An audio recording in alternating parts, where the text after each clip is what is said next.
Di-ingat lang. Napakaraming nagsasabi na kapag ikaw yung pinakamahina sa team, mag-tank ka na lang.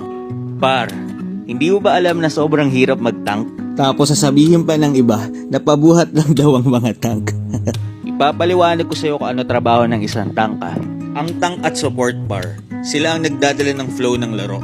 Sabi nga, di ba? Walang magiging malakas na core kung hindi magaling ang tank at support.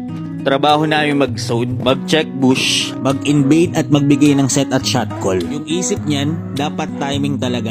Kasi kapag pumasok siya, alam niya na mayroong follow-up sa mga set niya. Ang mindset ng mga tangkay, sinisip namin kung paano hindi mababaog, mapoprotektahan at makakapagbigay ng magandang pick-off para lumakas ang kakampi namin.